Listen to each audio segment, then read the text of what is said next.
Saudi আরবের উঁচু পাহাড়ে এক সুন্দর এবং যুবতী মেয়ে মাটি ও খড় দিয়ে তৈরি একটি ছোট্ট কুঁড়ে ঘরে একা থাকত। বছর ধরে তার কাছে কেউ আসেনি।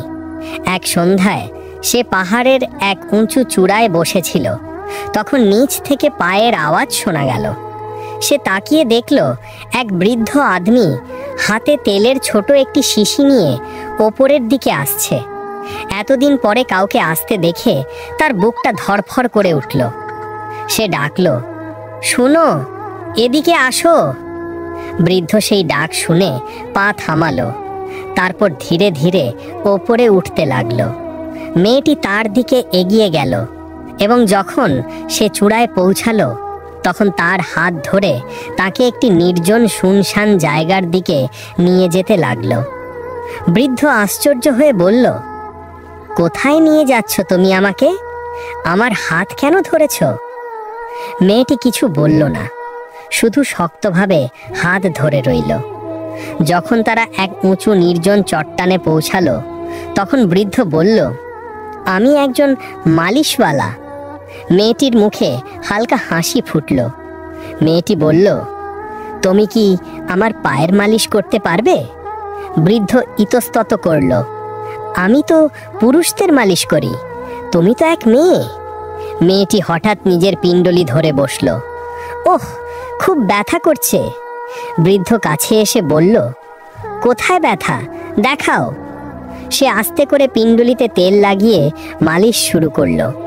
মেয়েটি চোখ বন্ধ করল, মুখে শান্তির ঝাঁপ এসে গেল, যেন কোনো উদ্দেশ্যের প্রথম ধাপ সম্পন্ন হয়ে গেছে। রাত নেমে আসার পর বৃদ্ধ উঠল এবং নিচে নামতে লাগলো। মেয়ে তাকে থামালো, এত অন্ধকার হয়ে গেছে, আজ এখানেই থেকে যাও। সে একটু ভেবে থেমে গেল। দুজনে আবার পাহাড়ের চূড়ায় তার কুঁড়ে ঘরের কাছে ফিরল। বৃদ্ধ দেখল, এ তো খুব ছোট্ট কুঁড়ে ঘর, এখানে একজনই শুতে পারে। মেয়েটি হেসে বলল, তাহলে আমরা বাইরে শীতল পাটিতে শুয়ে যাই। সে শীতল পাটি বিছিয়ে বৃদ্ধকে বসতে বলল। বসতে বসতে মেয়ের চোখ পড়ে গেল তার তেলের শিশিতে। সে জিজ্ঞেস করল, মালিশের জন্য কত টাকা নাও? বৃদ্ধ বলল, যে যত কেউ দেয়। মেয়েটি হাসল, তারপর কুঁড়ে ঘরে গিয়ে কাঠ জ্বালালো, আগুন দিল এবং দুটি ডিম সেদ্ধ করে তার সামনে রেখে দিল। বৃদ্ধ বলল, এর কি প্রয়োজন ছিল? মেয়েটি বলল, ঠান্ডা খুব, এগুলো খেয়ে নাও, শক্তি পেয়ে যাবে। বৃদ্ধ চুপচাপ ডিম দুটি খেতে লাগলো। সে জিজ্ঞেস করলো, তুমি খাবে না? মেয়েটি বলল, আমার ঠান্ডা লাগে না, এটা তোমার জন্য। বৃদ্ধ তার কথা বুঝল না, তবে দুটি ডিমই খেয়ে নিল। রাত গভীর হলে দুজন শীতল পাটিতে শুয়ে পড়ল এবং ঘুমে তলিয়ে গেল। সকালের হালকা রোদ পাহাড়ে ছড়িয়ে পড়ছিল, কিন্তু বৃদ্ধ মালিশওয়ালা এখনো গভীর ঘুমে।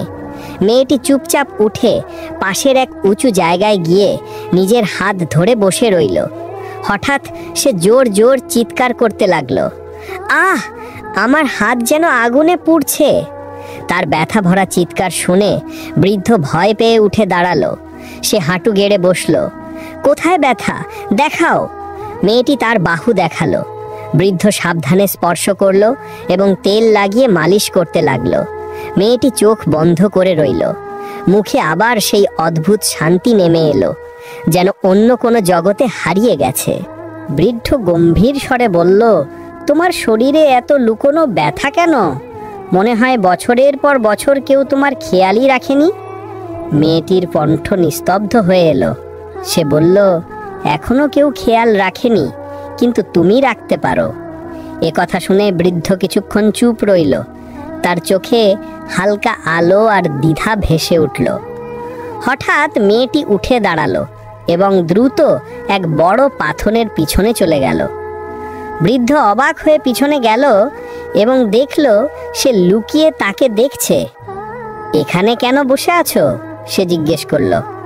মেয়েটি বলল, এই জায়গাটা কত শান্ত, এখানে শুধু তুমি আর আমি আছি। তারপর সে গম্ভীর হয়ে বলল, এখন বলো তোমার ইচ্ছেটি, এখানেই থাকবে নাকি ফিরে যাবে? বৃদ্ধ কিছু বলল না। দুজনের মাঝে কিছুক্ষণ নীরবতা রইল। তারপর মেয়েটি উঠল, মুখে দুষ্টুমি ভরা হাসি ফুটল।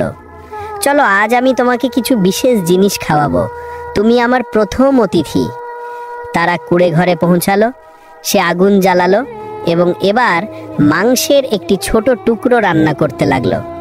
বৃদ্ধ অবাক হয়ে জিজ্ঞেস করলো, এটা কোথা থেকে এলো? মেয়েটি হেসে বলল, তোমার আসার আগেও এখানে কেউ এসেছিল, কিন্তু এখন সে অনেক নিচে উপত্যকায় আছে। বৃদ্ধ তার কথা শুনে একটু চমকে গেল, কিন্তু কিছু বলল না। খাবার তৈরি হলে দুজনে বসে খেতে লাগলো। সন্ধে নামতে লাগলো, ঠান্ডা হাওয়া বইতে লাগলো। মেয়েটি তার হাত ধরে পাহাড়ের উঁচুতে থাকা শীতল পাটিতে নিয়ে গেল। সেখানে বসে বলল, আজ তুমি আমার মাথার মালিশ করবে, খুব ব্যথা করছে। বৃদ্ধ কিছুক্ষণ ভেবে বলল, যদি তোমার আরাম হয় তবে আমি সব ব্যথা কমানোর চেষ্টা করব। সে আস্তে আস্তে মেয়েটির মাথায় মালিশ করল এবং সে শান্তভাবে বসে রইল। তারপর তারা কুঁড়ে ঘরের কাছে ফিরল। মেয়েটি কাঠ জোগাড় করে বাইরে আগুন জ্বালালো। দুজনে পাশে বসে রইল। মেয়েটি তার চোখে তাকিয়ে জিজ্ঞেস করল, তুমি কি একা? তোমার বউ নেই? বৃদ্ধ কিছু বলতে যাচ্ছিল, তখন সে হেসে বলল, চিন্তা করো না, আমি তো আছি তোমার। বৃদ্ধ তার কথা শুনে কিছুক্ষণ বিস্মিত হয়ে রইল, কিন্তু চুপ করেই থাকলো। রাতে দুজন আবার পাহাড়ে শীতল পাটি বিছিয়ে শুয়ে পড়ল। সকাল হতেই মেয়েটি চুপচাপ পাশে থাকা উঁচু পাহাড়ে চলে গেল, যেখানে পাথর দিয়ে বানানো একটি গোল ঘেরা ছিল। সে সেখানে বসে জোরে জোরে কাঁদতে লাগলো। এই সৌন্দর্যের কি লাভ যদি আমাকে শান্তিই না দেয়? এ ব্যথা আর সহ্য হয় না। আগের মতো থাকাই ভালো ছিল, কমপক্ষে শান্তি তো ছিল। এদিকে বৃদ্ধ জেগে উঠে তাকে না দেখে পাহাড়ে পৌঁছালো। সে দেখল মেয়েটি গোল ঘেরার মধ্যে বসে আছে। সে আস্তে আস্তে কাছে গেল। তার মুখে চিন্তা পরিষ্কার ফুটেছিল। কি হয়েছে? তুমি এখানে কেন বসে আছো? মেয়েটি তাড়াতাড়ি চোখের জল মুছে বলল, কিছু নয়, এমনিই এসেছিলাম, পায়ে একটু ব্যথা আছে। বৃদ্ধ তার পা আস্তে করে সোজা করল এবং তাকে নিয়ে কুঁড়ে ঘরের ভেতর এসে গেল। ভেতরে ঢুকতেই সে জিজ্ঞেস করল, এটা কি? তোমার প্রতিদিন ব্যথা কেন হয়? এবং তুমি ওই পাহাড়ে কেন গিয়েছিলে? মেয়েটি আস্তে সুরে বলল, এটা আমার শাস্তি, আর আমি এসব তোমার জন্যে করছি। বৃদ্ধ হতবাক, আমার জন্যে কিভাবে? মেয়েটির চোখে কোনো গভীর রহস্য ঝলকে উঠল, কিন্তু সে কিছু না বলে বাইরে বেরিয়ে গেল। দুপুর হয়ে গিয়েছিল। মেয়েটি খাবার রান্না করলো এবং দুজনে মিলে খেলো। খাওয়া শেষ হলে নীরবতা নেমে এলো। বৃদ্ধ বলল, আজ যেন একটু বেশি খেলে। মেয়েটি হাসল, তোমার সঙ্গে বসতে ভালো লাগে, মনে হয় তাই। বৃদ্ধ বলল, তুমি অদ্ভুত, একদিন তোমাকে খুব ক্ষুধার্ত লাগে, আরেকদিন মাংস রান্না করে ফেলো। মেয়েটি হেসে উঠল, কখনো কখনো ক্ষুধা পেটে নয়, মনে জন্মায়। বৃদ্ধ গম্ভীরভাবে বলল, তোমার কথা বুঝি না, কি বলতে চাও? মেয়েটি নরম স্বরে বলল, এখন কিছু না, শুধু আজ রাতেও থাকবে তো? বৃদ্ধ বলল, তুমি রোজ এই কথা বলো, তাই থাকি, তুমি চাইলে আজও থাকবো। কিছুক্ষণ নীরবতার পর মেয়েটি বলল, এখনই যেও না, তুমি গেলে ব্যথা আবার ফিরে আসবে। বৃদ্ধ জিজ্ঞেস করল, আজ আবার কোথায় ব্যথা? মেয়েটি আস্তে বলল, মনে। সে বলল, এর তো আমার কাছে কোনো চিকিৎসা নেই। মেয়েটি দুষ্টুমি করে বলল, তোমার হাতে জাদু আছে, তুমি জানোই না। বৃদ্ধ হেসে ফেলল, তুমি খেলছো? মেয়েটি গম্ভীর হয়ে বলল, যদি খেলতাম তুমি হারতে। তারপর বলল, চলো তোমাকে একটা জায়গা দেখাই। তারা পাহাড়ের অন্য পাশে একটি ছোট গুহায় গেল। বৃদ্ধ বলল, এখানে তো অন্ধকার। মেয়েটি বলল, তাই তো পছন্দ করি, এখানে কোনো মুখ নেই, কোনো আয়না নেই।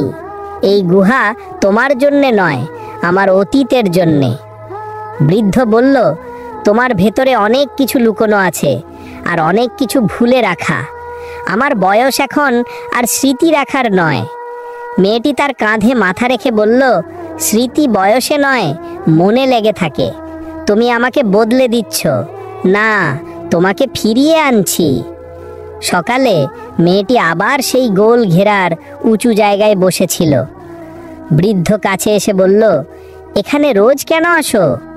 মেয়েটি বলল, এই জায়গা শান্ত, এই নীরবতায় নিজের কণ্ঠস্বর শোনা যায়। আজ সে বলল, আমার বাম কাঁধে ব্যথা, একটু দেখে দাও। বৃদ্ধ মালিশ করতে লাগলো। এখানে তো ঠান্ডা, ব্যথা কেমন?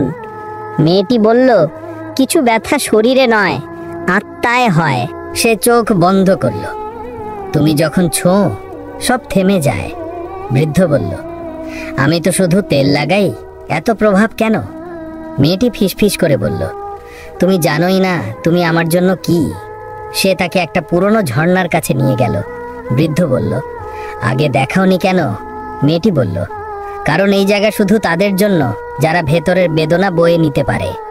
বৃদ্ধ বলল, আজ তুমি বদলে গেছো মনে হচ্ছে, আর তোমাকে প্রতিদিন আলাদা লাগে। মেয়েটি বলল, আমি রোজ বদলানোর চেষ্টা করি, কিন্তু ভেতরে আগের মতোই থাকি। বৃদ্ধ ধীর ভারী স্বরে জিজ্ঞেস করল, যেমন? আগেই উত্তর জানতো, কিন্তু তবুও শুনতে চাইছিল। মেয়েটি দীর্ঘ নিঃশ্বাস নিয়ে চোখ নিচু করল। কণ্ঠে হালকা কম্পন ছিল। ওরা যারা নিজেদেরই ঘৃণা করতে শুরু করে, যারা আয়নায় নিজের মুখ দেখতে পারে না, যেন নিজের ছায়াই বোঝা হয়ে গেছে। বৃদ্ধ তাকে দেখতেই হইল। দুজনের মাঝে থমকে থাকা নীরবতা ছড়িয়ে গেল। পাহাড় থেকে আসা ঠান্ডা হাওয়া তাদের মাঝ দিয়ে বয়ে যাচ্ছিল, কিন্তু কেউ কিছু বলল না। অবশেষে বৃদ্ধ লোকটি ধীরে জিজ্ঞেস করল, এসব তুমি কিভাবে সহ্য করো? মেয়েটির কণ্ঠ ছিল মৃদু কিন্তু স্পষ্ট। সহ্য নয়, হয়তো অপেক্ষা করছি। কিসের অপেক্ষা? তোমার নীরবতা ভাঙার। তার ঠোঁটে কাঁপন ছিল, পাপড়ির কোণায় আর্দ্রতা চিকচিক করছিল। বৃদ্ধ শুধু তাকে তাকিয়ে দেখছিল, যেন তার চোখে পুরনো কোনো গল্প পড়ছে। পরের দিন সকাল যখন আকাশে হালকা আলো ছড়িয়েছে আর পাহাড়ের চারিদিকে পাতলা কুয়াশার আস্তরণ ভাসছিল, মেয়েটি আবার সেই উঁচু চূড়ায় পৌঁছে গেল। সে গোল বৃত্তের ভেতর বসে চোখ বন্ধ করে ধীরে ধীরে বিড়বিড় করতে লাগলো, আমি আমার গুনাহ থেকে তওবা করছি, আমার ভুল স্বীকার করছি, শুধু আমার শান্তিটুকু ফিরে আসুক। এই রূপ, এই যৌবন আমার প্রয়োজন নেই। তার কণ্ঠে ক্লান্তি, ভয় এবং আশা সব একসাথে মিশে গিয়েছিল। ঠিক তখনই পেছন থেকে বৃদ্ধের পায়ের শব্দ শোনা গেল। সে চুপচাপ কাছে এসে তার কথা শুনতে লাগলো। তোমার চোখে আমি ঠিক সেই জিনিস দেখছি যা অনেক বছর আগে অন্য কারো চোখে দেখেছিলাম। বৃদ্ধ অবশেষে বলল, কার চোখে? মেয়েটি ধীরে জিজ্ঞেস করল। এক নারীর, খুব সুন্দর, খুব জেদি, কিন্তু হৃদয় ছিল অত্যন্ত কোমল। তার চোখেও ছিল ঠিক এমনই বোঝা, যেন কোনো ভারী গোপন রহস্য লুকানো। মেয়েটি চোখ অন্যদিকে ফেরাতে চেষ্টা করল, কিন্তু বৃদ্ধের গভীর দৃষ্টিকে এড়িয়ে যেতে পারল না। আমি জানি তুমি কিছু লুকাচ্ছ, কিন্তু আমি অপেক্ষা করতে পারি যতক্ষণ না তুমি নিজে থেকে সব বলতে প্রস্তুত হও। ঠিক তখনই দূর আকাশে ঝলসে উঠল বিদ্যুৎ, তারপরে বৃষ্টির ফোঁটা মেয়েটির মুখে পড়তে লাগলো। সে হালকা কেঁপে উঠল। আপনি যে নারীর কথা বলছিলেন, মেয়েটি বলল।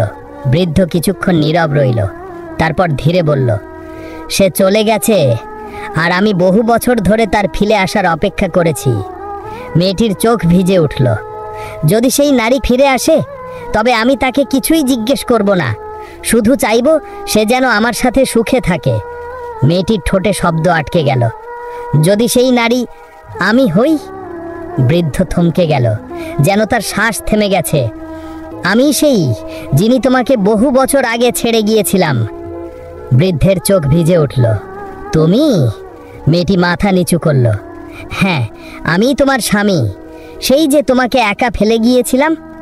হাওয়া থেমে গেল, যেন পাহাড়ও শুনছিল। মেয়েটি ধীরে বলল, আমি ভয় পেতাম যদি তুমি আমাকে ক্ষমা না করো। বৃদ্ধ এগিয়ে এসে তার কাঁপতে থাকা হাতটি ধরে নিল। মেয়েটির চোখ দিয়ে টলটল করে অশ্রু গড়িয়ে পড়ল। আমি শুধু তোমার জন্য সুন্দর থাকতে চেয়েছিলাম সব সময়, কিন্তু এই চাইতে গিয়ে আমি সব হারিয়েছি। তোমার সঙ্গে কি হয়েছিল আজ সব সত্যটা বলো, বৃদ্ধ বলল। মেয়েটি গভীর শ্বাস নিল। সেদিন আমি একা বেরিয়ে পড়েছিলাম, মনে হয়েছিল আমি পৃথিবীর সবচেয়ে সুন্দর নারী হব। হাঁটতে হাঁটতে একটা জনশূন্য মাঠে পৌঁছলাম। সেখানে এক পুরনো ভাঙা কুঁড়ে ঘরে এক অদ্ভুত নারীকে পেলাম, কালো জাদু করা একজন। সে বলল, যদি চিরযৌবন চাই তবে মূল্য দিতে হবে। আমি না ভেবেই রাজি হয়ে গেলাম। সে আমাকে তাবিজ দিল, মন্ত্র শেখালো এবং বলল প্রতি মাসে 8টা জীবিত প্রাণীর রক্ত নিজের শরীরে মাখতে হবে। প্রথমে ছোট পাখি, তারপর খরগোশ, তারপর ছাগল। তারপর তার কণ্ঠ ধীরে কাঁপতে লাগলো। তারপর আমার শরীরে অদ্ভুত যন্ত্রণা শুরু হলো। মনে হতো ভেতরটা যেন পুড়ছে। কখনো তীব্র পিঠ ব্যথা, কখনো হাত জ্বালা, কখনো মনে হতো হৃদস্পন্দন থেমে যাচ্ছে। তখন আমি এক ওঝার কাছে গেলাম। সব শুনে সে বলল, তুমি প্রকৃতির বিরুদ্ধে বিদ্রোহ করেছ, এখন ক্ষমা পাবে শুধু তওবা করলে। তোমাকে একা পাহাড়ে গিয়ে থাকতে হবে এবং তোমার গুনাহের তওবা করতে হবে। আর যাকে তুমি ছেড়ে এসেছো তাকে ফিরে আনতে হবে। তোমার স্বামীকে, যার হৃদয়ে তুমি আঘাত করেছ, তার সেবা করতে হবে। তার নীরবতার ঋণ শোধ করতে হবে। বৃদ্ধের চোখে জল ভেসে উঠল। সে হাসল, তার হাত শক্ত করে ধরে নিল এবং বলল, তুমি যে গুনাহ করেছ তার স্বীকারোক্তিই হচ্ছে সবচেয়ে বড় তাওবা। চূড়ায় আবার কুয়াশা নেমে এলো, কিন্তু এবার তাদের মাঝে কোনো পর্দা ছিল না, কোনো মিথ্যা ছিল না। হঠাৎ এক ঝটকা মেয়েটির শরীরে টের পাওয়া গেল, আর সে আগের রূপে ফিরে গেল। খুব বেশি সুন্দর বা অতিমাত্রায় রূপসী না হলেও তার মন আর দেহ দুটোই শান্তি ফিরে পেয়েছিল। তারপর তারা দুজনে নিজেদের ঘরে ফিরে গেল এবং সুখে শান্তিতে জীবন কাটাতে লাগলো।